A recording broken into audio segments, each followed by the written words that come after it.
सहना भवतु सहनौ भुनक्तु सह वीर्यं करवावहै तेजस्विनावधीतमस्तु मा विद्विषावहै।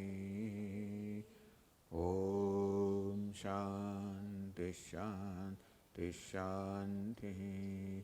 ॐ पूर्णमदः पूर्णमिदं पूर्णात् पूर्णमुदच्यते पूर्णस्य पूर्णमादाय पूर्णमेवावशिष्यते।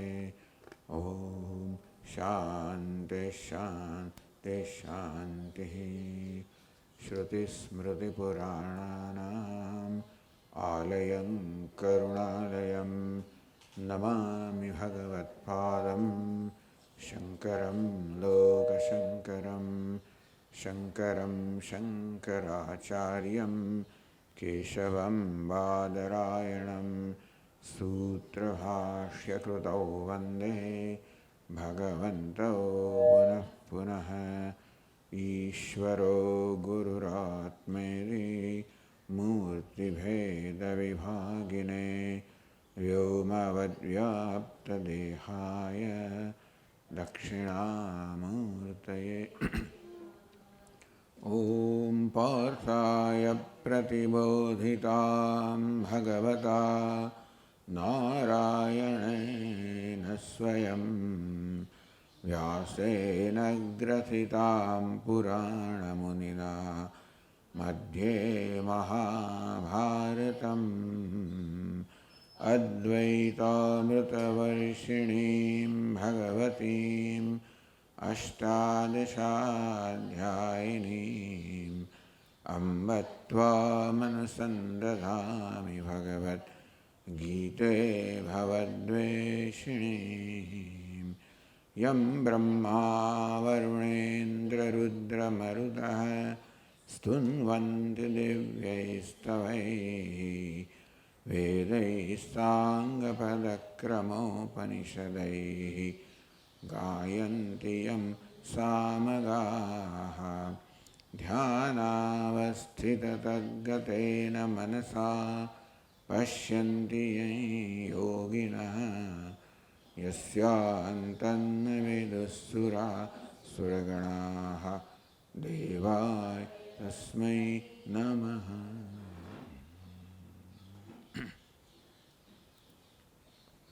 असक्तिरनभिष्वङ्गः पुत्रदारगृहादिषु नित्यं च समचित्तत्वम्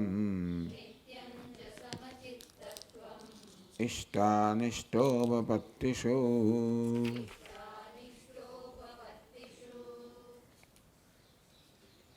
बोली ना कुछ नहीं चल बरोबर। हाँ बरोबर નથી આવતું.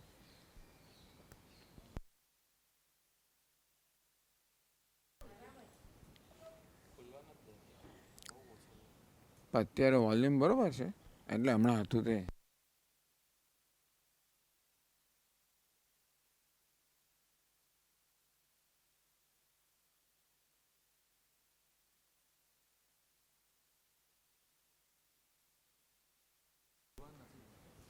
વોલ્યુમ વધારવા દેતું નથી પણ અત્યારે છે પૂરતું લાગે છે.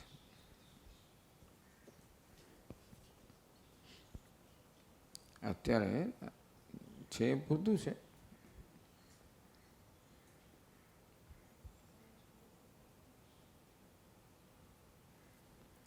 નિત્યંચ સમચિત્તત્વમ ઇષ્ટાનિષ્ટોપપત્તિષુ. હજી થોડું ઓછું કરી શકાય. તો કહે છે ટીકાકાર ઇષ્ટાનિષ્ટોપપત્તિષુ. ઇષ્ટ અને અનિષ્ટની ઉપપત્તિ થાય અર્થાત ઇષ્ટ અને અનિષ્ટ આપણી સમક્ષ ઉપસ્થિત થાય.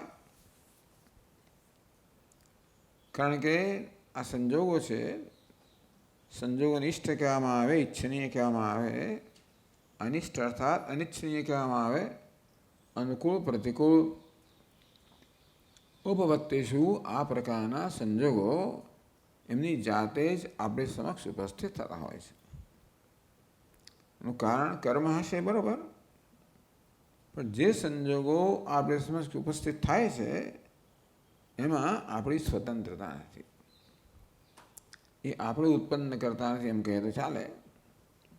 આપણે સમક્ષ ઉપસ્થિત થાય છે, ઉત્પન્ન થાય છે, અને તેથી આપણો કયા પ્રકારનો અભિગમ હોવો જોઈએ. સામાન્ય રીતે કહે છે કે ઇષ્ટમ સુખ સાધનમ તત્ સાધનમ. જે ઇષ્ટ કોને કહેવાય, ઈચ્છનીય કોને કહેવાય, સુખમ, સુખને ઈચ્છનીય કહેવાય, તત્ સાધનમ, સુખના સાધનને પણ ઇષ્ટ ઈચ્છનીય કહેવાય. સુખ હંમેશા ઈચ્છનીય છે, અને માટે જેને સુખનું સાધન માનવામાં આવે એ પણ ઈચ્છનીય બને. સુખ નામની વસ્તુ તો કોઈ કશાક દ્વારા જ આવે છે, કોઈક સાધન દ્વારા, વ્યક્તિ દ્વારા, સંજોગો દ્વારા, પદાર્થ દ્વારા, દેશકાળ દ્વારા સુખ આવતું હોય છે. એટલે આપણે કોઈ વ્યક્તિને, વિષયને, સંજોગોને સુખનું સાધન કહીએ કે સુખનું સાધન માનીએ છીએ, તો જેને આપણે સુખનું સાધન માનીએ છીએ આપણે સમક્ષ ઉપસ્થિત થાય તો આપણે સુખ જન્મે. સુખ જન્મવાનું કારણ એ પરિસ્થિતિ કે વ્યક્તિ કે સંજોગો છે કે પછી આપણી માન્યતા છે, જુદી વાત છે. કશી વસ્તુ પર રમણીયતાનો આરોપ કરીએ એ વસ્તુ ઉપસ્થિત થાય એટલે આપણે સુખ જન્મે. સુખ જન્મ્યું એ વસ્તુમાંથી આવ્યું, પદાર્થમાંથી આવ્યું, વ્યક્તિમાંથી આવ્યું, દેશકાળમાંથી આવ્યું કે પછી આપણી એના પ્રત્યે અમુક પ્રકારની દ્રષ્ટિ છે. આપણે વ્યક્તિગત રીતે એના પર કશો અધ્યારોપ કરેલો છે, એ રીતે આપણે જોઈએ છીએ. ટૂંકમાં વસ્તુમાંથી સુખ આવે છે કે વસ્તુને આપણે જે રીતે જોઈએ છીએ એ દ્રષ્ટિમાંથી સુખ આવે છે. જો વસ્તુમાંથી સુખ આવતું હોય તો એક વસ્તુ બધાને સુખ આપવી જોઈએ. જેમ ગળપણ એ સાકરનો સ્વભાવ છે, એટલે સાકર કોઈ પણ વ્યક્તિને ગળપણ પ્રદાન કરે, તેમ સુખ પણ પદાર્થનો સ્વભાવ હતો. જે કોઈ પદાર્થનો અનુભવ કરે એને સુખનો અનુભવ થતો એ બધું છે નહીં. એટલે સુખ તો આપણો વ્યક્તિગત દ્રષ્ટિનો, અભિગમનો, અધ્યારોપનો પરિણામ એને કારણે છે. ચાલો, ઇષ્ટમ, હું જેને ઇષ્ટ ગણું છું, ઈચ્છનીય ગણું છું, સુખનું સાધન ગણું છું. તેમ અનિષ્ટમ, દુઃખ અનિષ્ટ છે બધા માટે. સુખ બધા માટે ઈચ્છનીય છે, દુઃખ અનિચ્છનીય છે. પણ દુઃખ ઉપસ્થિત થાય કેમ? દુઃખના સાધન દ્વારા. કશીક વસ્તુ, વ્યક્તિ, સંજોગો જેને હું દુઃખનું સાધન માનું છું એ ઉપસ્થિત થાય એટલે આપોઆપ મારું મન અમુક પ્રકારે એને પ્રતિભાવ દર્શાવે, પ્રત્યાઘાત દર્શાવે, રિએક્શન દર્શાવે. આમ ખરેખર સુખ દુઃખ કરતાં હર્ષ શોક કહેવું જોઈએ. હર્ષ એ પણ મારા મનનો એક આવેગ છે, શોક પણ મારા મનનો આવેગ છે. ભલે સુખ કયું હોય, પણ એ સુખ છે એ કશીક વસ્તુને કારણે છે. કશીક વસ્તુ મારામાં કંઈક પ્રકારનો એક બટન દબાવે છે, જેને કારણે સુખનો આવેગ જન્મે છે. એ સુખના આવેગને હર્ષ કહેવું જોઈએ. અને બીજી કશી વસ્તુ બીજું બટન દબાવે છે, જેને કારણે દુઃખનો આવેગ આવે, સુખનો આવેગ આવે. આપણે સમજવું જોઈએ જે કે સુખ દુઃખ આપણે અનુભવીએ છીએ એ આપણા મનના આવેગો છે. અને જે વસ્તુએ સુખ દુઃખ જન્માવ્યું એના પ્રત્યે મારી કયા પ્રકારની દ્રષ્ટિ છે, અભિપ્રાય છે, એ ક્ષણે એ વ્યક્તિ, વસ્તુ કે સંજોગો પ્રત્યે હું શું અભિપ્રાય ધરાવું છું એ નક્કી કરે છે કે મારા મধ্যે કયા પ્રકારનો પ્રત્યાઘાત જન્મશે. એ પ્રત્યાઘાતને સુખ દુઃખ કહો કે હર્ષ શોક કહો. એને સુખ દુઃખ એ વાસ્તવમાં રિએક્શન છે, પ્રત્યાઘાત છે, એક્શન નથી. અર્થાત એ જન્મે ત્યારે મારી સ્વતંત્ર એ જાતે જન્મતા હોય છે. અગત્યની વસ્તુ એ છે. એટલે એને આપણે હર્ષ શોક કહીએ. આ પ્રત્યાઘાત કે રિએક્શન કોને કહેવાય? એની જાતે જન્મતું હોય. એના કારણો ભલે મારામાં હાજર હોય, પણ હું નક્કી નથી કરતો કે મારામાં કયા પ્રકારનો પ્રત્યાઘાત જન્મે છે. આ વસ્તુ સંજોગો નક્કી કરતી હોય છે. તેષામ ઉપપત્તિષુ, હર્ષ નહીં પણ હર્ષનું સાધન મારી સમક્ષ ઉપસ્થિત થાય તો હર્ષનો પ્રત્યાઘાત જન્મે. શોકનું હું જેને શોકનું સાધન માનું છું એ ઉપસ્થિત થાય તો શોકનો આવેગ જન્મે. હું જેને હર્ષનું સાધન માનું છું એ ઉપસ્થિત હર્ષ જન્મે. મારી માન્યતા પર આધારિત છે. મારી માન્યતા બદલાઈ શકે. અને તે અત્યારે જે વસ્તુ હર્ષ જન્માવે છે વહી ક્યારેક શોક પણ જન્માવે વગેરે. તેષામ ઉપપત્તિષુ સંપ્રાપ્તિષુ, એ જ્યારે આપણને પ્રાપ્ત થાય, આપણી સમક્ષ ઉપસ્થિત થાય. નિત્યંચ સમચિત્તત્વમ, નિત્યમ સર્વદા સમચિત્તત્વમ.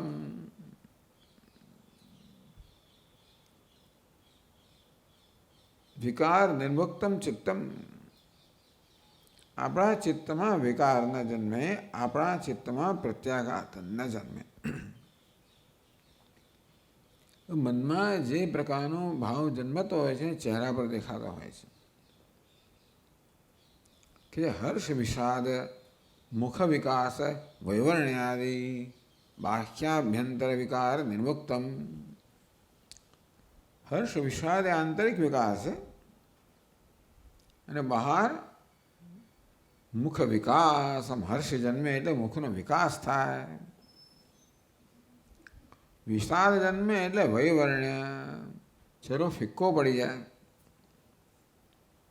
વૈવર્ણ્ય એનો વર્ણ બિચારો જતો રહે, લાલાશ જતો રહે, ફિક્કો પડી જાય.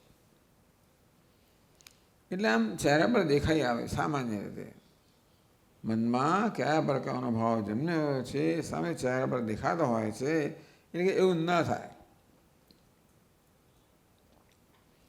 અગત્યની વસ્તુ છે કે અંદર પેલો વિકાર ના જન્મે તો બહાર ના જન્મે.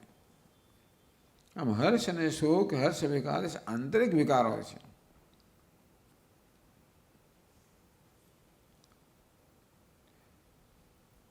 એટલે શું પણ કેમ ના જન્મે એ કહેતા નથી. કેમ જન્મે જે સમજીએ તો કેમ ના જન્મે સમજી શકીએ. એટલે તમે મનમાં હર્ષ જન્મે તો શું કરો? બહુ તો ચહેરા પર એને પ્રગટ ના થવા દો. એવી જાતનું તમારામાં સંયમ હોય તો. કે વિષાદ અંદર જન્મે તો ચહેરા પર પ્રગટ ના થવા દો, પણ આંતરિક વિકાર તો જન્મ્યો જ છે.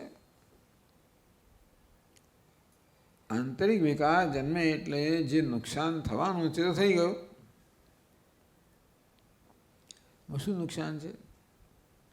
કે આ હર્ષ અને વિષાદ છે એમાં પરતંત્રતા છે. એની જાતે જન્મતા હોય છે, મારા મનનો કબજો લેતા હોય છે. એને જન્મવા દઉં એટલે ધીમે ધીમે પેદા પડી જાય. પડી જ ગયેલા છે. અંતેથી મારી ઈચ્છા હોય કે ના હોય મને પૂછ્યા કર્યા વગર આ બધા પ્રકારના વિકારો, પ્રત્યાઘાતો, રિએક્શન જન્મતા જ હોય છે. એટલે બધા પ્રકારના રિએક્શન્સ, પ્રત્યાઘાતોને આ બે કોટમાં વ્યક્ત કરી શકાય, હર્ષ અને વિષાદ. એટલે મૂલ્ય કોઈ ભગવાને કે આ પ્રકારના આંતરિક વિકારોમાંથી નિત્ય મુક્ત હોવું જોઈએ સાધકે. તો કેવી રીતે હોય? વિકારમાંથી મુક્ત ક્યારે રહે? કોઈ વિકાર જન્મે કે ન જન્મે એ નક્કી કરો એ મને સ્વતંત્રતા હોય તો કહેવાનો અર્થ શું છે ભાઈ? હર્ષ વિષાદના વિકારો મને પૂછીને જન્મતા નથી અને તેથી વિકાર હોવા ન હોવાની મને સ્વતંત્રતા નથી. આમ કશી વસ્તુ માટે આદેશ ક્યારે આપી શકાય? આમ કર, ના કરીશ. ત્યારે કરવાનું કે ના કરવાનું મારા હાથમાં હોય ત્યારે, ખરું કે નહીં? આમ હર્ષનો વિકાર જન્મે કે ન જન્મે હું નક્કી કરતો હોઉં તો હું નક્કી કરું કે ના જન્મવું જોઈએ. તેમ વિષાદ. તો ભગવાન કે હર્ષ વિષાદ વિકાર એવું કહેવાથી શું થાય? હંમેશા તમે આદેશ તમે કેવી રીતે આપવો જોઈએ જેનું પાલન કરવાની સામી વ્યક્તિમાં ક્ષમતા છે. સ્વામી વારંવાર કહે ડોન્ટ ગેટ એંગ્રી, એવું કહે આપણે. ગુસ્સે ના અલા પણ હું નથી થતો. ગુસ્સો મને પકડે છે, હું ક્યાં ગુસ્સે થઉં છું? Anger gets me, I don't get anger. તો કોઈને કહીએ કે ભાઈ ગુસ્સે ના થશો તો ઉલટું એનામાં બીજી ગ્રંથિ જન્માવે છે કે ગુસ્સે ન થવાનું થઈ જાઉં છું ગુસ્સે. આમ જે વસ્તુ કરવી એના હાથમાં નથી એ કરવાનું કહે તો થયા જ કરવાની છે, એટલે એના ઉલટી વધારે ગ્રંથિ જન્માવે છે, ગિલ્ટ ફિલિંગ જન્મે. અપરાધ કરે રહે જેનું ન કરવું એમાં થઈ મેં કર્યું ને તે નથી કર્યું ભાઈ થઈ ગયું. આમ ચિત્તની અસમતા એ શું છે? એની જાતે જ થતી હોય છે. તો એનો અર્થ એ થયો કે જે વસ્તુ આપણા મનમાં હર્ષ વિષાદના આવેગો જન્માવે છે એ કારણ દૂર કરીએ તો આ કાર્ય છે. ક્રોધ ન કરીશ એવું ક્યારે થાય? ક્રોધ એ કાર્ય છે, કોઈ કારણમાંથી જન્મેલો છે. એ કારણ દૂર કરીએ તો ક્રોધ રૂપી કાર્ય દૂર થાય. બહુ સમજવાની વસ્તુ છે. મનોવૈજ્ઞાનિકો સમજે કે નહીં મને ખબર નથી. એંગર મેનેજમેન્ટ મોટી વસ્તુ છે. ચાલો હું તો ગયો નથી કોઈ વર્કશોપ માટે, મને ખબર નહીં શું કહે છે. પણ એંગર કે ક્રોધનું આપણે મેનેજમેન્ટ ક્યારે કરી શકીએ? એ જ્યારે આપણા કાબૂમાં હોય ત્યારે. કશી વસ્તુ મેનેજમેન્ટ ક્યારે થાય? અર્થાત એવું કરવું જોઈએ ક્રોધ ચાલો હર્ષ અને વિષાદ ન જન્મે એટલે એનું કારણ દૂર કરવું જોઈએ. કારણ કયું છે? એના પર રમણીયતાનો આરોપ, એટલે અવિવેક આનું કારણ છે. વસ્તુ જેવી છે તેવી જોવાને બદલે એના પર રંગ ચડાવે અને આરોપ કરીને જોઉં છું. રાગ દ્વેષના ચશ્મામાંથી જોઉં છું. એટલે વિવેક આનો ઉપાય છે. અવિવેકથી જન્મે છે. અવિવેક કોને કહેવાય? વસ્તુ જેવી છે તેવી ન જોવી, એના કરતાં વિપરીત જોવી. આમ છે રજ્જુ અને સર્પ એનું નામ અવિવેક. પછી કે ભય તો જન્મવાનો જ છે. બીસ નહીં, અરે બીવું સર્પને તો બીવાનો જ છે ને ભાઈ, ન બીવું મારા હાથમાં જ નથી ને, બીસ નહીં. તો બીકનું કારણ દૂર કરવું જોઈએ. બીકનું કારણ સર્પ છે. ખરેખર સર્પ અને બીસ નહીં તો એ ખોટું છે ને ભાઈ. બીસ નહીં એ એવો એક સામાન્ય આદેશ ના હોય. પણ આ સાપ માટે ભય ના રાખીશ, કારણ કે આ સાપ તો અવિવેકનું પરિણામ છે. તારી વ્યક્તિગત દ્રષ્ટિ છે. અધ્યારોપ ના કરીશ ભાઈ. તું જો કે અધ્યારોપ થઈ રહ્યો છે, ના કરવાનું આપણા હાથમાં નથી. થઈ જ જાય પછી જ આપણે ખ્યાલ આવે કે અધ્યારોપ છે. આમ કશી વસ્તુને સુખનું સાધન માનવું એ અધ્યારોપ છે. સુખનું સાધન કહ્યું છે જ નહીં. સુખ જ ક્યાંય નથી, સાધન ક્યાંથી હોય? સુખ માત્ર આત્માનો સ્વભાવ છે, માટે આત્મા સિવાય જગતમાં કશામાં સુખ છે નહીં, એ હકીકત છે. તો કેમ આપણે સુખનું સાધન માનીએ છીએ? ભૂતકાળમાં જ્યારે જ્યારે પ્રાપ્ત થયું ત્યારે મને સુખ જન્મ્યું છે, માટે હું માનું છું કે એ મને સુખ આપે છે. કશી વસ્તુ પ્રાપ્ત થઈ, સુખ જન્મ્યું એ બરાબર છે, ચાલો. પછી શેમાંથી જન્મ્યું? એ વસ્તુમાંથી સુખ જન્મ્યું. તો આ વસ્તુના મારી સમક્ષ ઉપસ્થિત થવાને કારણે મને આનંદ થયો. એ આનંદનું કારણ ક્યાં તો આ વસ્તુ હોય એવું માની લીધું છે કે પછી હું પણ આત્મા પણ હોય ને, બે ભોગતા પણ છે ને ભોગ્ય પણ છે. પછી ભોગ જન્મ્યો. તો માની લીધેલું કે આ ભોગ્ય વિષય છે એ જ માત્ર સુખ દુઃખનું કારણ છે, સુખનું કારણ છે. વાસ્તવમાં આત્મા સુખનું કારણ છે. આ તો નિમિત્ત બને છે. સુખ જ આત્માનો સ્વભાવ છે અને અભિવ્યક્ત કરવામાં નિમિત્ત બને છે. આમ આપણે આ વિવેક થવો જોઈએ મનમાં કે સુખ દુઃખ કોઈ જગ્યાએ છે નહીં. હર્ષ વિષાદ ક્યાંય નહીં, આત્મામાં નથી, માત્ર કલ્પના જ છે. જગતમાં કશી વસ્તુ હર્ષ પણ જન્માવી ન શકે, વિષાદ ન જન્માવી શકે જો હું એમાં ફાળો ન આપું તો. આ પ્રકારે આપણા મનને સમજવાથી કે મનમાં કેવો સતત અવિવેક થઈ રહ્યો છે. ભગવાને કહ્યું સિદ્ધ સિદ્ધ્યો સમો ભૂત્વા સમત્વમ યોગ ઉચ્યતે. ફરી એનું જ કહે છે સિદ્ધિ અસિદ્ધિમાં, સફળતા નિષ્ફળતામાં સમો ભૂત્વા એટલે પૂજ્ય સ્વામી કહે પ્રસાદ બુદ્ધિ. જે મારી સમક્ષ આવે છે એ મારી સમક્ષ લાવનાર, ઉત્પન્ન કરનાર ઈશ્વર છે. ભલે મારું કર્મ એના માટે નિમિત્ત હશે, ના નહીં, પરંતુ મારા કર્મ નિમિત્તે જન્માવનાર કોણ? ઈશ્વર જન્માવે છે.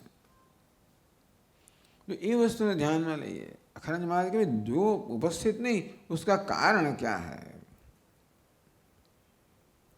ઉપસ્થિત થાય જે હોય તે પણ એનું કારણ એ આપનાર કોણ છે? ઈશ્વર છે. અને ઈશ્વર જે આપે એ બરોબર જ હોય એવું જો આપણો શ્રદ્ધા હોય તો. ઈશ્વર સર્વજ્ઞ છે, સર્વશક્તિમાન છે. સર્વજ્ઞ છે અર્થાત બધું જાણે છે, સર્વશક્તિમાન છે, બધું આપવા સમર્થ છે અને કૃપાળુ છે. કૃપાળુ કોને કહેવાય? કૃપા કરવો જેનો સ્વભાવ છે. અર્થાત જે કંઈ થઈ રહ્યું છે એ ઈશ્વરની કૃપા છે. કંઈ સહેલું નથી, આ કહેવું સહેલું છે. જે થતું હોય અનુકૂળ હોય તો એની ઈશ્વરની કૃપા કહેવી સહેલું છે. આ ભગવાનની કૃપા છે.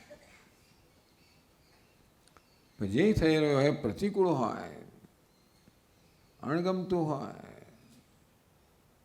અને છતાંય કહેવું, ચાલો રડતા રડતા કહેવું કે ભગવાનની કૃપા છે.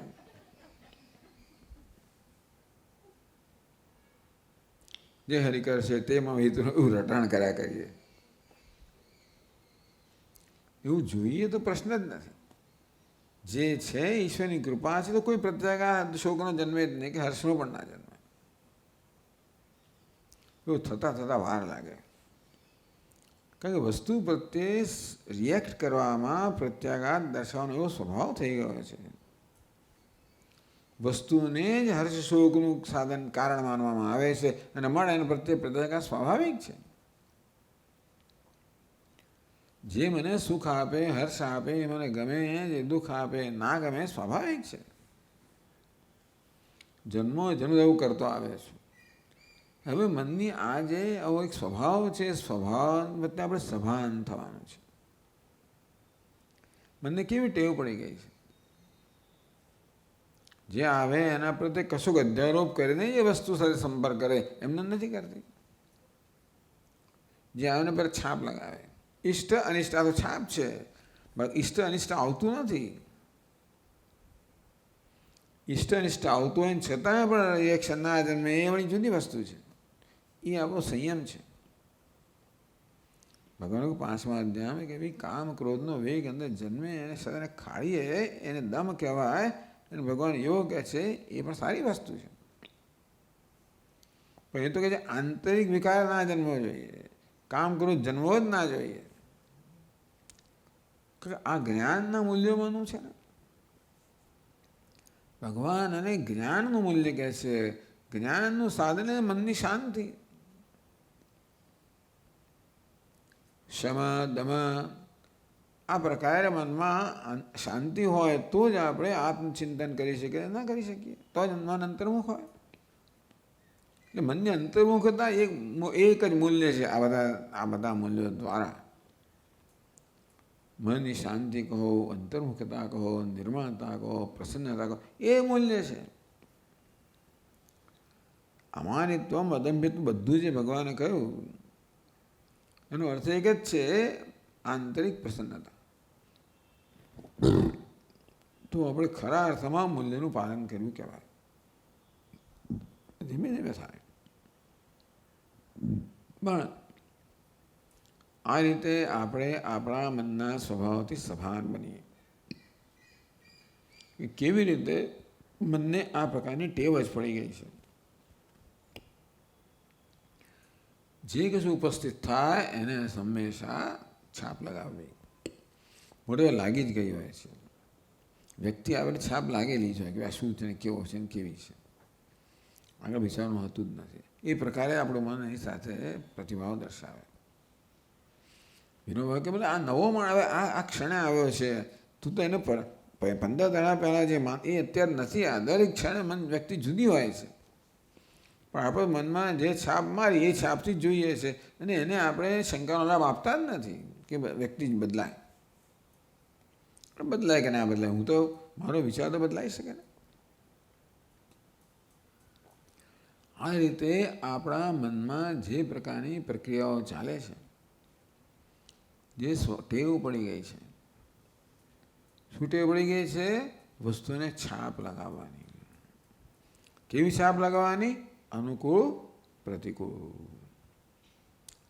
સુખનું સાધન, દુઃખનું સાધન. કોઈ આવે ને તરત ચહેરો અમારો ઉતરી જાય, ચહેરોમાં પ્રસન્ન થાય, અમે તરત જ, કારણ કે એની છાપ નક્કી જ છે. ખુશ થવાનો કોઈ વાંધો નથી. કશી વસ્તુ ખુશ કે બીજી વસ્તુ ના ખુશ પણ ખરી છે. ખુશીનો વાંધો નથી, મને પૂછ્યા વગર થાય એનો વાંધો છે.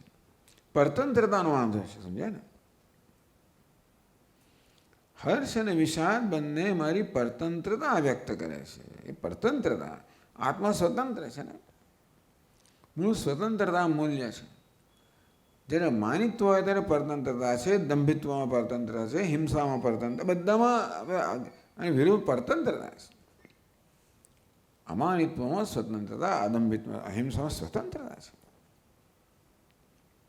તો સ્વતંત્રતા મૂલ્ય હોવું જોઈએ. હું નક્કી કરું, મારું મન નક્કી ના કરે, મારી વિવેક બુદ્ધિ નક્કી કરે. ઉદ્ધરેદ આત્મનાત્માનમ નાત્માનમ અવસાદેદ. ભગવાન કે મનને એના પર છોડીશું તો એ તો સરકતું જ જશે, લપસતું જ જશે. ટૂંકમાં વધારે પરતંત્ર થતું જશે, આવેગોના પ્રભાવમાં આવતું જશે.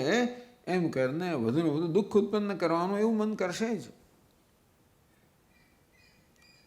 લપસવું એ મનનો સ્વભાવ છે અત્યારે. લપસતા રોકવું, અટકાવવું અને એને પછી પ્રયત્નપૂર્વક ઉપર ચડાવવું એ આપણું કામ છે. ઉદ્ધરે આત્મનાત્માનમ. આત્મા વડે, વિવેક બુદ્ધિ વડે, આત્મા એટલે આપણા જે આપણું મન છે, આવેગાત્મક વૃત્તિ છે. છાપ લગાવી, અધ્યારોપ કરવો, છાપ લગાવીને સ્વભાવ છે એવું મન, એને મન કહ્યું. અવિવેકી મન. એને વિવેક બુદ્ધિથી ધીમે ધીમે અવિવેકથી મુક્ત કરીને એમાં વિવેક સ્થાપવો જોઈએ. કે વર્તમાન મન છે, બુદ્ધિ નથી. વ્યવહાર કોણ કરે? મન વ્યવહાર કરે છે.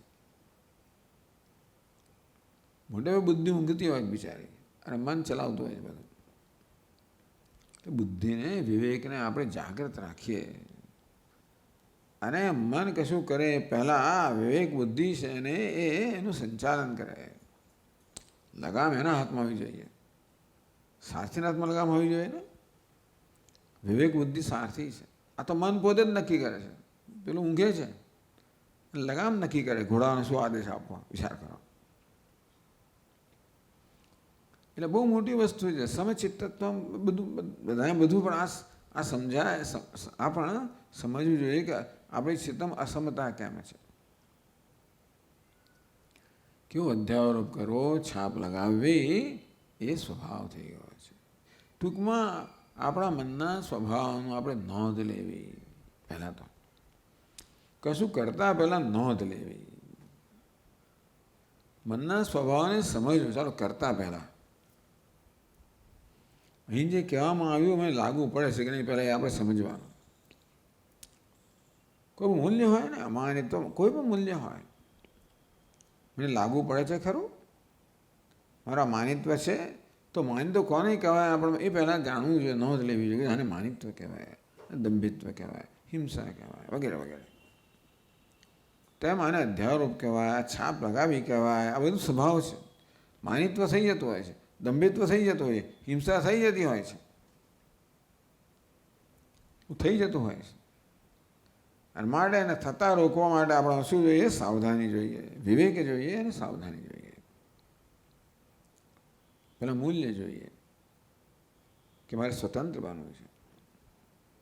વિવેક જોઈએ, શી વસ્તુઓને પરતંત્ર બનાવે છે એ સમજ જોઈએ.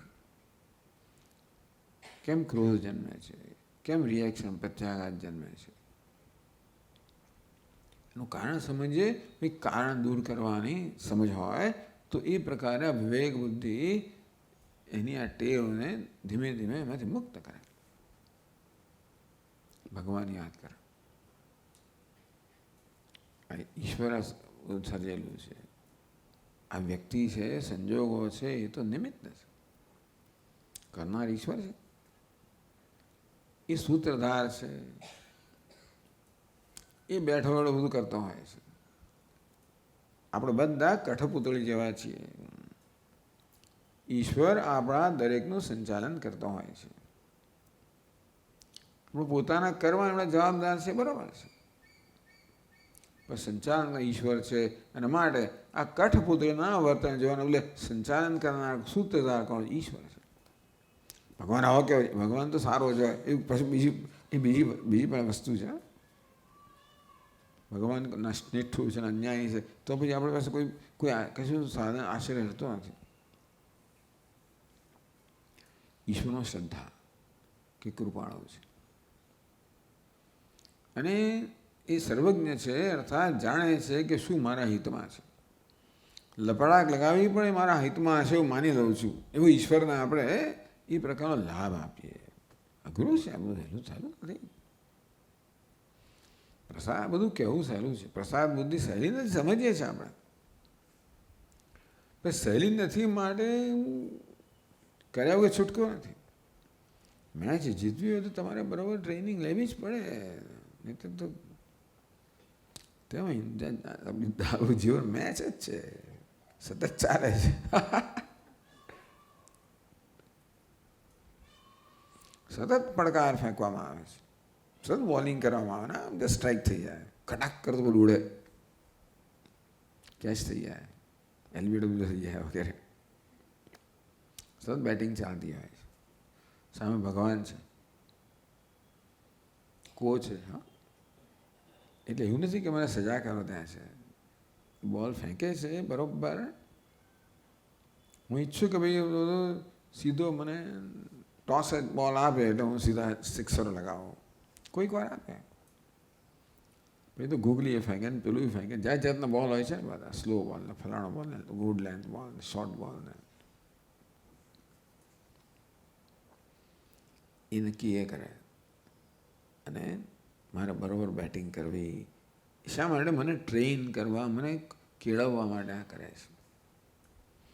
ટૂંકમાં ઈશ્વર આખા જીવનનું સંચાલન કરે છે, મારી સમક્ષ વસ્તુ ઉપસ્થિત કરે છે અને એની પાછળનો ઈરાદો છે કે હું કેવી રીતે મારો વિકાસ થાય, આધ્યાત્મિક ઉન્નતિ કેમ થાય. આવી જાતનો લાભ ઈશ્વરને આપીએ. વિચાર કરીએ, જ્યારે એકલા હોઈએ ત્યારે આ પ્રકારે આપણે ચિંતન કરી શકીએ. આપણે મનને સમજાવી શકીએ કે મનને બતાવી શકીએ કે અત્યાર સુધી શું થયું છે. ભૂતકાળમાં અનેક આવી કઠિન પરિસ્થિતિ આવેલી છે, એ ભગવાન એમને સજા કરવા આપેલી છે કે શેના માટે આપેલી છે? ભગવાન સાથે અત્યાર સુધીનો અનુભવ કેવો છે કે કોચ છે, મારો શત્રુ નથી. આમ લાગે શત્રુ જે એવી બોલિંગ કરે છે ને, પણ કોચ છે. કોચ એક વસ્તુ છે અને મારો પ્રતિસ્પર્ધી બીજી વસ્તુ છે. ભગવાન પ્રતિસ્પર્ધી નથી. ભગવાન તો આપણો કોચ છે, એટલે ટ્રેનર છે, આપણને તાલીમ આપનાર છે. આવું બધું વિચારવાનું અને જીવનમાં જોવાનું ભૂતકાળના અનુભવમાં. જેટલે અંશે આપણા મનમાં ઈશ્વર વિશે આ પ્રકારનો નિશ્ચય જેટલે અંશે દ્રઢ થશે એટલે અંશે આપણે આ મનની જે ટેવ પડી ગઈ છે એને ઓછા તાબે થઈશું. આમ એમને એમ ચિત્ત સમતા નથી આવતી ને, ઈશ્વર સિવાય આવે નહીં. કારણ કે આપણે તો અસમતા થઈ જતી હોય છે ને આપણાથી તો, એટલે દરેક મૂલ્યમાં આમાં તો ખાસ ઈશ્વરને અંદર લાવીએ. અવિક્રિયાત્મના અવસ્થાનમ, નિર્વિકાર આત્મા, આપણું મન નિર્વિકાર રહે એ સ્થિતિને સમચિત્તત્વ કહેવામાં આવ્યું. તો નિર્વિકાર આત્મા માટે મન સાધન બને. શા માટે નિર્વિકાર મન જોઈએ છે? કારણ કે આત્મા નિર્વિકાર છે. આપણે નિર્વિકાર આત્માને જાણવાનું, મનને આપણે સાધન બનાવવાનું છે આત્માને જાણવા માટે. તો નિર્વિકાર આત્માને જાણવા માટે મન પણ નિર્વિકાર હોય ઈચ્છનીય છે. એટલે ભગવાન આ બધા મૂલ્યો આપે છે. આત્મા અમાની છે એમણે મન પણ અમાની હોવું જોઈએ. આત્મા અદંભી છે એમણે મન પણ અદંભી હોવું જોઈએ. આત્મા હિંસા મૂર્તિ છે એમણે મન પણ અહિંસક હોવું જોઈએ વગેરે.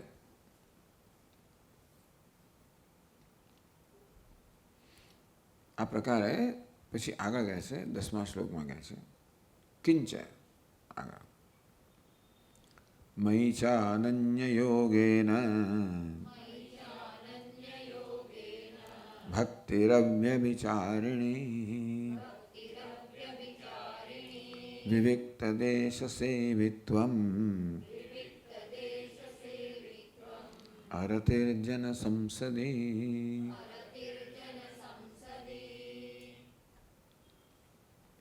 કિંચ એ ચકાર ત્યાં આવ્યો. મયી અનન્ય યોગેન અવ્યભિચારિણી ભક્તિ. ભગવાન કહે છે ભક્તિ માટે બે વિશેષણ આપ્યા. એક વિશેષણ અવ્યભિચારિણી ભક્તિ. ભક્તિમાં વ્યભિચાર નથી. વ્યભિચાર એટલે ટૂંકમાં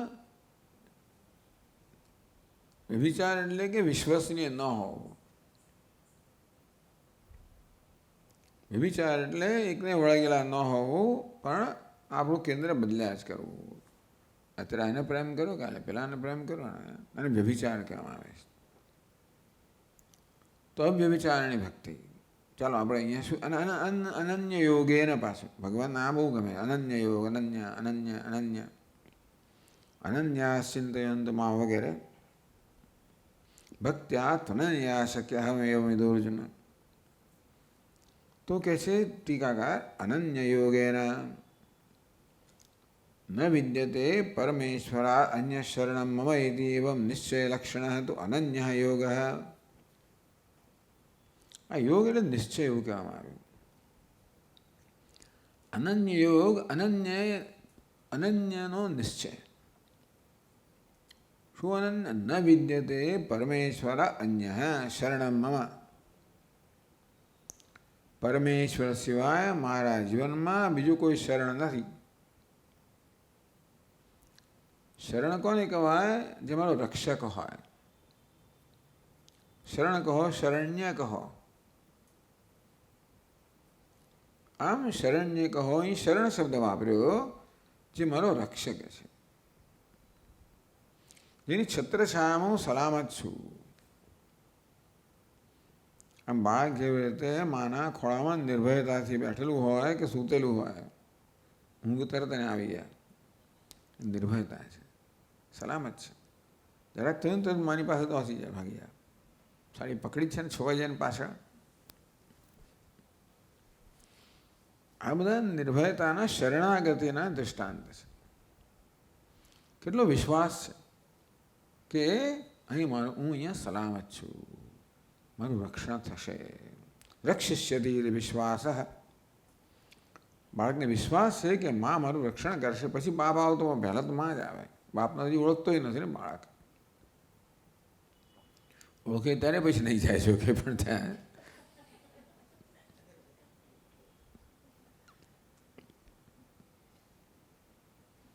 રક્ષિષ્યતિ ઇતિ વિશ્વાસ. તો વિશ્વાસ કે મારું રક્ષણ કરશે.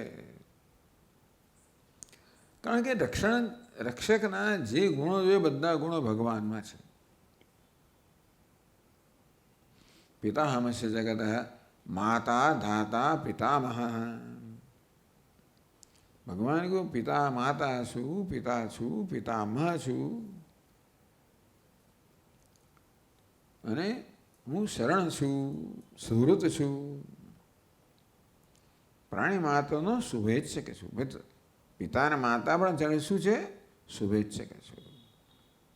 સુહૃદમ સર્વભૂતાનામ, ભગવાન પ્રાણી માતાનો સુહૃદ છે. શું છે? શુભેચ્છક. અર્થાત આપણી માગણી વગર જ જે હંમેશા આપણા શુભની કાળજી કરતો હોય છે. બાળકને ખબર પણ ન હોય કે મારે માગણી કરવી જોઈએ, એટલે માં રક્ષણ કરતી હોય.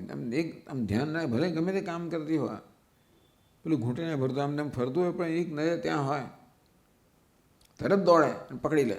એવું લાગે કે આને કંઈક થવાની છે, એવું કશું છે, તરત પકડી લે. એરપોર્ટ પર ઘણી વાર જોવા મળે નાનું બાળકો પેલા આમ કરતું ગયું એ જ પડવા એમ કે દોડીને પકડે. જોકે ગભરાઈ જાય આપણે તો પણ છતાં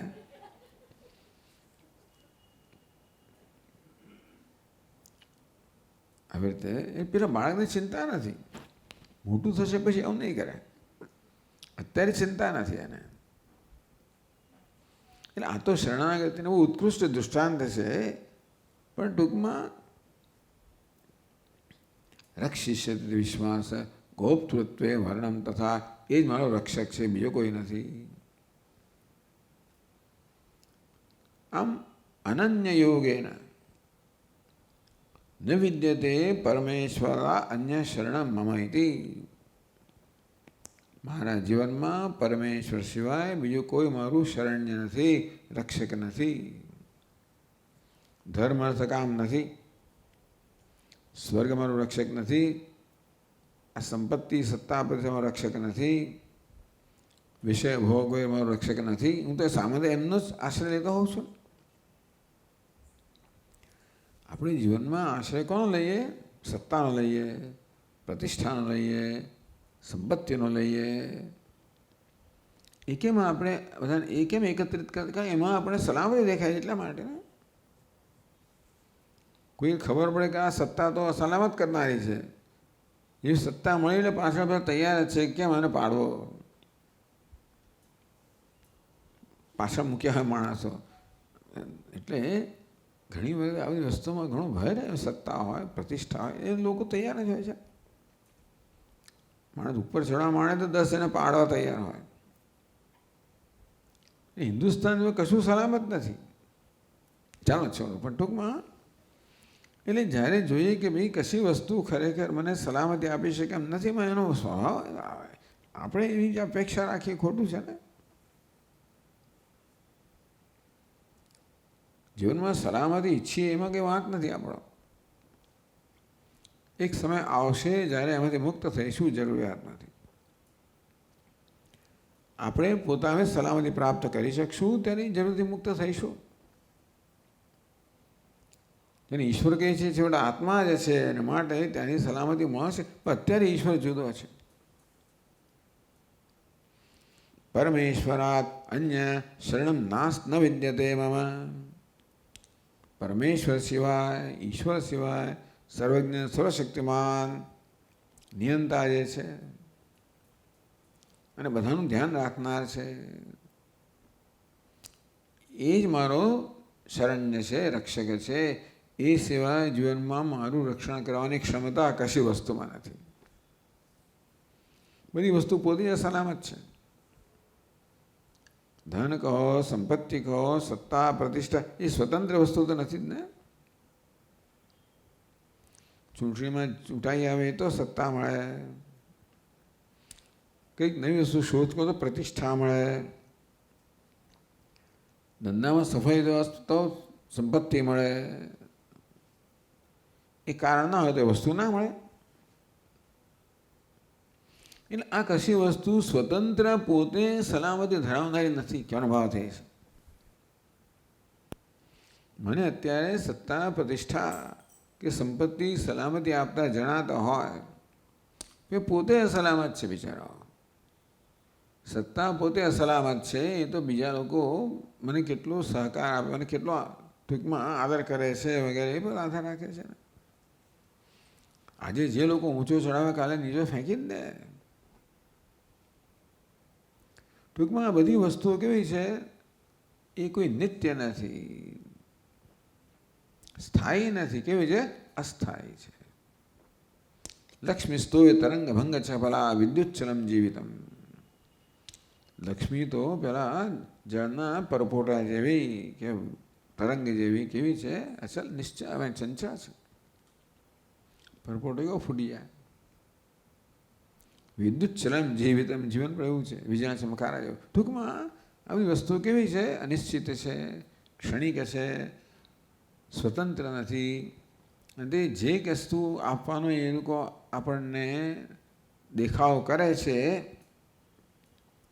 દુનિયાની વસ્તુઓ હોય આપણને સલામતી આપણને દેખાવ કરે છે, એ વાસ્તવમાં ધરાવતી નથી.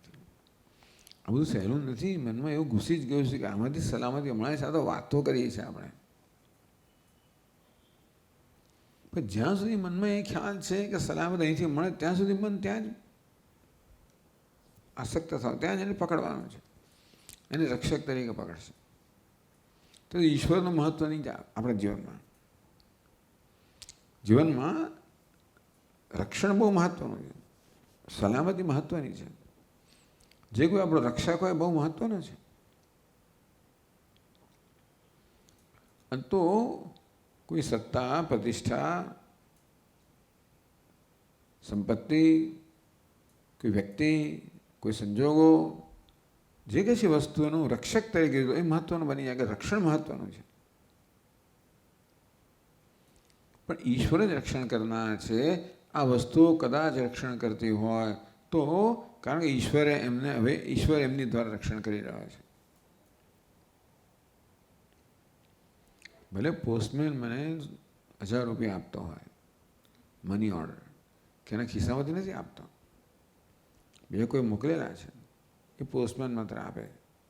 તે આ વસ્તુ કશી આપતી હોય રક્ષણ કરતી હોય એ એમનો પોતાનો સ્વભાવ નથી. ઈશ્વર એમને એ પ્રકારે સમર્થ બનાવ્યા છે. એ સામર્થ્ય પ્રદાન કરનાર, ક્ષમતા પ્રદાન કરનાર ઈશ્વર છે. આવું બધું આપણે જ્યારે શાંત બેઠા હોય ત્યારે આપણે આપણા જીવનમાં વિચાર કરીએ, એમાં કોઈનો અનાદર નથી. વસ્તુ આનો વિવેક છે.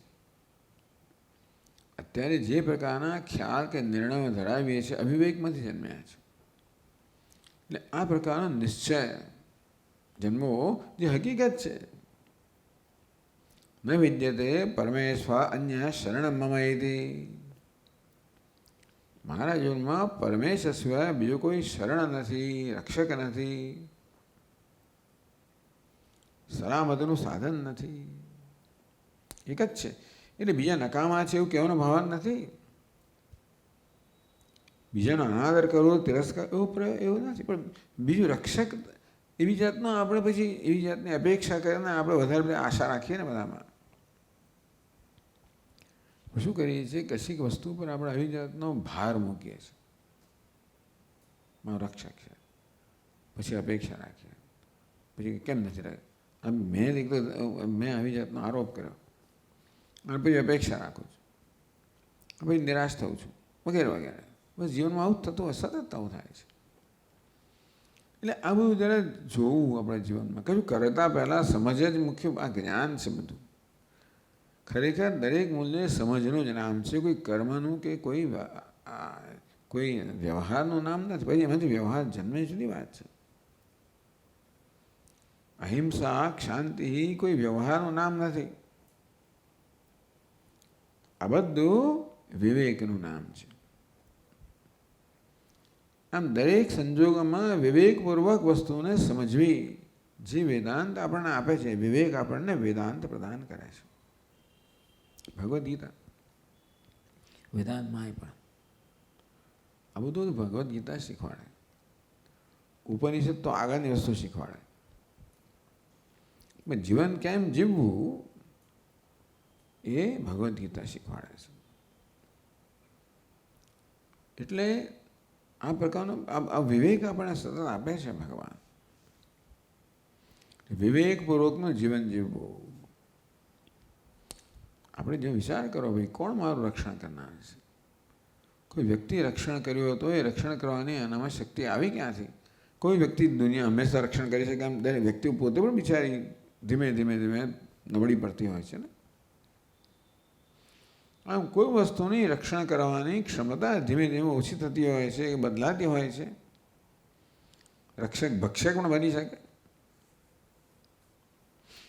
આમ કોઈનો વાંક કાઢવાનો નથી, કોઈ બધું દ્વેષ કરવાનો નથી, માત્ર વસ્તુને સમજવાની છે. વિવેક એટલે વસ્તુ જેવી છે તેવી સમજવી. વિવેક કર્યા પછી રાગ દ્વેષ જતો રહેવો જોઈએ, વધુ જન્મવો ના જોઈએ. વિવેકના પરિણામે, સમજના પરિણામે દ્વેષ જન્મ સમજો, આ સમજ પાછી ગડબડ છે. વિવેક કોને કહેવાય? જે વિદ્યમાન રાગ દ્વેષ છે ને દૂર કરે. રાગ દ્વેષ જન્મ આવે તો વિવેક અવિવેક છે. આમ ન વિદ્યતે પરમેશ્વર અન્ય શરણમ મમ ઇત્યવમ નિશ્ચય લક્ષણઃ તો અનન્ય યોગઃ. નિશ્ચય અનન્ય. અનન્ય એટલે ઈશ્વર સિવાય બીજો કોઈ અન્ય રક્ષક નથી. હજી વોલ્યુમ થોડું ઓછું કરી શકાય, વાંધો નથી. થોડા જરાક મારો અવાજ મોટો થઈ ગયો.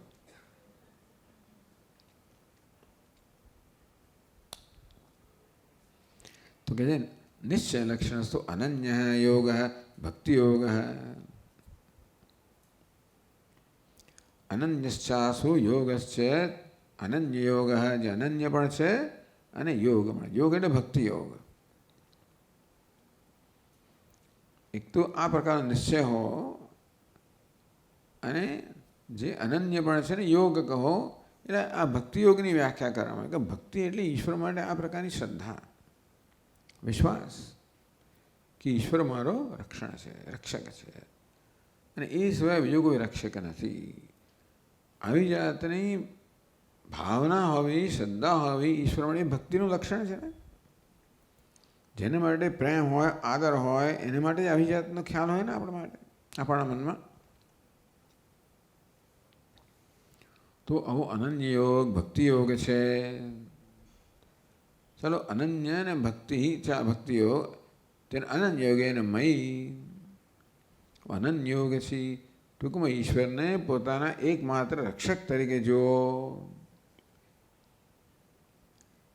એટલે ઈશ્વર સર્વજ્ઞ છે, સર્વશક્તિમાન છે, કૃપાળુ છે, સતત મારું મને દરકાર કરનાર છે, ધ્યાન રાખનાર છે, કાળજી કરનાર છે. ઊંઘી જવું તો પડે તો જાગે જ છે. આમ કોણ રક્ષણ કરે છે? બધું બહુ લાંબુ ચોડો થાય તો કોણ ઉછાળે છે, કોણ જગાડે વગેરે વગેરે. પણ આમ જેમ જેમ વિચાર થાય તેમ તેમ ઈશ્વરનો આપણા જીવનમાં કેવો સતત ફાળો છે. તેને અનન્ય યોગેન મયી સર્વેશ્વરે સર્વલોક શરણ્યે સર્વાત્મની. મયી એટલે મારામાં. હું કોણ છું? સર્વેશ્વરે, સર્વનો ઈશ્વર છું. સર્વલોક શરણ્યે, સર્વલોકનો પ્રાણી માત્ર સમગ્ર જગતનો શરણ્ય છું, રક્ષક છું. સર્વાત્મની, સર્વનો આત્મા છું. ભગવાન સર્વનો આત્મા છે, સર્વનો રક્ષક છે, સર્વનો ઈશ્વર છે, શાસક પણ છે. અને જોડે આ કેવો શાસક છે? રક્ષણ કરનાર શાસક છે. તો આ પ્રકારે તો આ મૂલ્યમાં ઈશ્વરની આ પ્રકારની સમજ મહત્વની છે. તો આ પ્રકારે આવા ભક્તિયોગમાં આ પ્રકારની સમજ મહત્વની છે. ઈશ્વરની વિશે ઘણી સમજ છે. એમાં અત્યારે ઈશ્વર શરણ્ય છે એ પ્રકારનો ભાવ આપણામાં જન્મે માટે ઈશ્વરની આ પ્રકારની સમજ કે સર્વેશ્વર છે, સર્વલોક શરણ્ય છે, સર્વાત્મા છે, મારો આત્મા છે. અવ્યભિચારણી ભક્તિ, અવિનિયતા, નિયમ નિયતા, એટલે બદલાય નહીં એવી, ન બદલાનારી ભક્તિ, એટલે નિત્ય, આવે ને જાય એવી નહીં. ભક્તિ તો આપણે હોય છે, પણ આપણો વિશ્વાસ જતો રહે ભગવાનમાં. આપણને ભગવાન પ્રત્યે ભક્તિ હોય, પણ જોડે જોડે અપેક્ષા પણ હોય છે. પ્રેમ છે કે અપેક્ષા પણ હોય કે ભગવાન આવું કરવું જોઈએ. તો ભગવાન કે ભગવાન છે ને, હું તો કરતો નથી વગેરે. આમ હું તો રોજ લડું છું ભગવાન સાથે, સ્વામીજી લડો, વાંધો નથી, પણ હવે ભગવાન આમ કેમ કરે ને કેમ ના કરે એ પ્રશ્નો ઉત્તર આપણી પાસે છે જ નહીં. જે હરિ કરશે તેમાં હિતું એવું કહેવું એ તો બહુ મોટી વસ્તુ છે, પણ જેટલે ઊંચે કહી શકીએ એટલે ઊંચે આપણે સ્વસ્થ રહી શકીએ. નિયતા ભક્તિ, ભગવાન પ્રત્યે નિયમ પ્રમાણે, નિયમ એટલે જે નિયમ પ્રમાણે જ થાય, એ થાય જ, એ નિયમ કહેવાય. ભક્તિ ભજનમ જ્ઞાન સાધનમ, આમ ભગવાનનું ભજન કરવું. પણ ભજનનો પ્રકાર આવો કયો કે ભગવાન એક માત્ર મારો શરણ્ય છે, એ સર્વેશ્વર છે, એ સર્વજ્ઞ છે, સર્વનો આત્મા છે, સર્વનો રક્ષક છે અને મારો એકમાત્ર રક્ષક છે. એ પ્રકારના નિશ્ચયથી ભગવાનની ભક્તિ કરવી. ભક્તિ કરવી એટલે ભગવાન એ પ્રકારનો ભાવ ભગવાન રહો, પ્રેમ હોવો. હવે આવું હોય તો પ્રેમ જન્મે જ, પ્રેમ તો છે જ. આ પ્રકારે ભગવાન વિશે આપણે જ્યારે માનતા હોઈએ ત્યારે આપોઆપ ભગવાન આપણી શ્રદ્ધાનો, પ્રેમનો વિષય બને છે. તો નિયતા ભક્તિ ભજનમ છે જ્ઞાન સાધનમ. ભજનનો અર્થ તમે આપણે કરીએ કે ભાઈ કાય વાંગ મન કાર્યમુત્તમમ, કાયના સ્તરે, વાણીના સ્તરે, મનના સ્તરે એવું ભજન કહીએ. ભગવાનને ભજવો, કાયાના સ્તરે પૂજા કરવી, ભાઈ બધાની પાછળ આ પ્રકારનો ભાવ હોય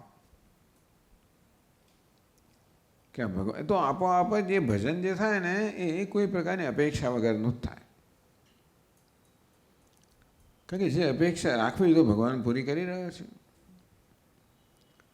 ભગવાન અપેક્ષા હોય કે અમારું રક્ષણ કરવું છે તો કરી જ રહ્યો છે. અનમ શ્રદ્ધા, ટૂંકમાં ભગવાને જે કરવું છે કરી જ રહ્યો છે. અને તેથી એણે બીજું કશું કરવું જોઈએ, વધારે કરવું જોઈએ, ઓછું કરવું જોઈએ એવી કોઈ મારી માંગણી છે નહીં.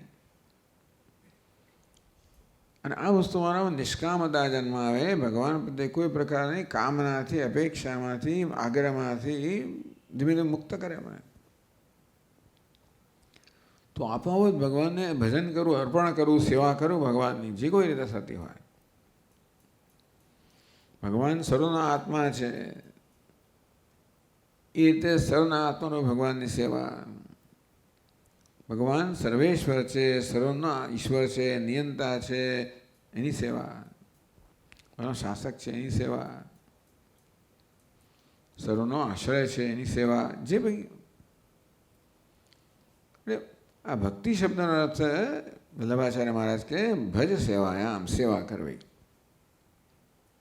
એ ભજન એક તી પ્રત્યે લાગ્યો, તિંગ પ્રત્યે લાગ્યો એટલે કે પ્રેમપૂર્વક સેવા કરવી, નિષ્કામ ભાવે સેવા કરવી, એને ભક્તિ કહેવામાં આવે. એટલે મયી છે અનન્ય યોગેન અવ્યભિચારણી ભક્તિ.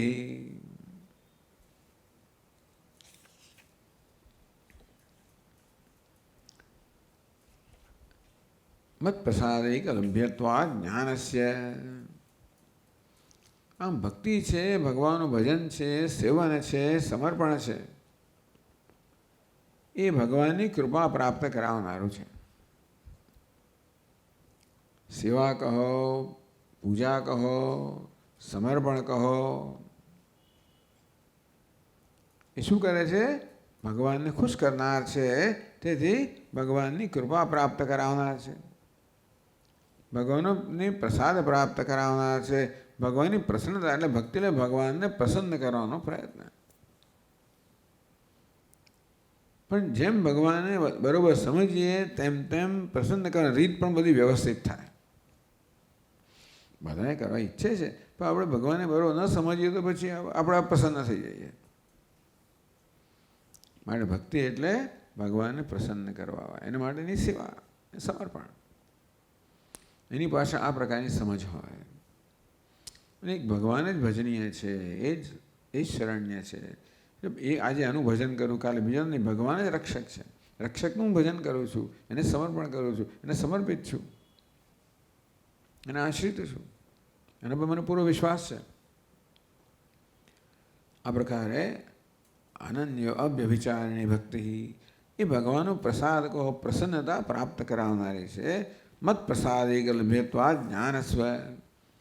અહીં કહે છે ટીકાકાર કે જ્ઞાન છે એને ભગવાનના પ્રસાદથી, ભગવાનની કૃપાથી જ પ્રાપ્ત થાય છે. લો, બહુ સારી વાત કરી. મત પ્રસાદે લભ્યત્વા. ચાલો, જ્ઞાનસ્ય, આ જ્ઞાન માત્ર ભગવાનની પ્રસન્નતાથી જ ભગવાનને જાણવાનું છે ને. એવું છે ને કે જે વસ્તુને જાણવા માગતા હોય એ વસ્તુની પ્રસન્નતા જોઈએ, એ અનુકૂળ થાય તો જ આપણા જ્ઞાન થાય. કશું જ્ઞાન ક્યારે થાય, કશું સમજ ક્યારે પ્રાપ્ત, એ આપણા અનુકૂળ બનીને આપણી સમક્ષ પ્રગટ થાય ત્યારે. આપણે જ્ઞાન થયું, સમજ પડી, જાણ્યું, એમાં મારો પ્રયત્ન છે કે જેને જાણ્યું એ મારી સમક્ષ પ્રગટ થયું. તો ભક્તિયોગમાં આનું છે કે ભગવાન પ્રગટ થાય છે. હું ભગવાનનું જ્ઞાન પ્રાપ્ત કરું છું એવું કહેવાય, અથવા તો ભગવાન મારી સમક્ષ પ્રગટ થાય છે. એટલે મારું શું કામ છે? ભગવાનને પ્રગટ કરવાની અનુકૂળતા કરવી. ભગવાન તો પ્રસન્ન જ છે, પણ મારા મનમાં કંઈક અવરોધો છે, એ દૂર કરીએ તો ભગવાનની પ્રસન્નતાનો અનુભવ કરતા જઈએ. એવું નથી ભગવાનને પ્રસન્ન કરવા, એ તો પ્રસન્ન છે જ, એની કૃપા તો છે જ. એ કૃપાનો અનુભવ ના થતોનું કારણ મારા મનમાં અવરોધો છે બધા, એ મારે દૂર કરવાના છે. આ ભક્તિ અવરોધ દૂર કરે છે, અનન્યતા અવરોધ દૂર કરે છે, અવ્યભિચાર અવરોધ દૂર કરે છે. આ પ્રકારે ભગવાનની પ્રસન્નતા, અનુકૂળતા પ્રાપ્ત કરતા જઈએ તો કહે છે કે ભગવાનનું જ્ઞાન ક્યારે થાય? ભગવાન અનુકૂળ બને ત્યારે, પ્રસન્ન થાય ત્યારે, પ્રગટ થાય ત્યારે. તેષામ એવાનુકંપાસમ હમ અજ્ઞાનમ તમઃ નાશયામિ. હું એમના હૃદયમાં અજ્ઞાનનો અંધકાર દૂર કરું છું. એવું ત્યાં દસમાધ્યાયમાં કહ્યું. અતઃ મેં મદેક શરણેન મુમુક્ષુણા મદભજનમ સર્વદા કર્તવ્યમ ઇત્યર્થ. તેથી જે માત્ર મને શરણ થયો છે મુક્ષુએ સદા મારું ભજન કરવું જોઈએ, સેવન કરવું જોઈએ, સમર્પણ કરવું જોઈએ. તત્કુરુષો મદ. ભજન કેમ કરવું? ભગવાન આગળ કહ્યું છે, યદ કરોષી અદશ્નાસી યદ જુહોસી. જે કંઈ કરે, ખાય પીએ, જે કંઈ બધું મને સમર્પણ કર. આમ સતત ઈશ્વર પ્રત્યે સમર્પણની ભાવના સદા કર્તવ્યમ. તો આ મૂલ્ય દ્વારા મહી છે અનન્ય યોગેન ભક્તિ અભ્યભિચારણી, એ દ્વારા ભગવાન કહી રહ્યા છે કે સતત આ રીતે સમર્પણની ભાવનાથી મારું ભજન, મારું સેવન કરવું જોઈએ.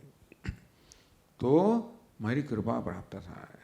એટલે કે મારી કૃપાનો તો અનુભવ કરે, અંતે એનાથી તેને જ્ઞાન પ્રાપ્ત થાય.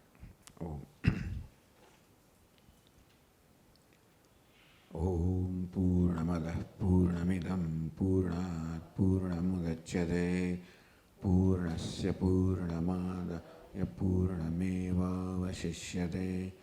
ઓમ શાંતિ શાંતિ શાંતિ. શંકરં શંકરાચાર્યં કેશવં બાદરાયણં સૂત્રભાષ્યકૃતૌ વંદે ભગવन्तौ પુનઃ પુનઃ. ઈશ્વરો ગુરુરાત્મેતિ મૂર્તિભેદવિભાગિને વ્યોમવદ્વ્યાપ્તદેહાય દક્ષિણામૂર્તયે નમઃ. ઓમ શાંતિ શાંતિ શાંતિ. હરિ ઓમ. શ્રી ગુરુભ્યો નમઃ.